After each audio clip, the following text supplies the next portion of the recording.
என்ன சொல்லுதுன்னா, உலகத்தில் நம்மள எல்லா காரியங்களும் நம்மளால மாற்ற முடியாது. கொஞ்சம் அமைதியா இருக்கேன். சில காரியங்கள் மாற்ற முடியும். உங்களை மாற்ற முடியும். உலகத்தை மாற்ற முடியுமா? உலக சிந்தனை மாற்ற முடியுமா? நீங்க யாருக்கு வேணா ஓட்டு போடலாம். மத்தவங்களை தான் ஓட்டு போடணும்னு சொல்ல முடியுமா? கேட்காது. அதான் அவங்க சொல்றாங்க, செரினிட்டி பிரேயர். குடிகாரர்கள் எல்லாம் நல்லவர்களா மாத்துறதுக்காக ஒரு பிரார்த்தனை பண்றாங்க. God, give me the courage to change the things I can change. இந்த உலகத்தில் சில விஷயங்களை மாற்ற முடியும். அதற்கான தைரியத்தை எனக்கு கொடுக்கும். The serenity to accept the thing that I cannot. சில விஷயங்கள் மாற்ற முடியாது. இப்போ கோயம்புத்தூர்ல வெயில் அடிக்குது. எல்லாரும் இந்த வெயிலே பெரிய பிரச்சனை நினைச்சிட்டு இருக்கீங்க.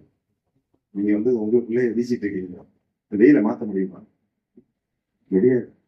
அட்ஜஸ்ட் பண்ண வேண்டியது. அதுதான் செரினிட்டி. வேற வழி இல்லை. உங்களுக்கு 1000 பிரச்சனைகள் உங்களுக்கு தெரிஞ்சிருக்கும். நோய், கடன் தொல்லை, குழந்தைகள் பண்ணக்கூடிய வேலை, இதெல்லாம் ஒன்றும் பண்ண முடியாது. நீங்க ஒத்துக்க வேண்டியதான். ஏற்றுக்கொள்வீங்க.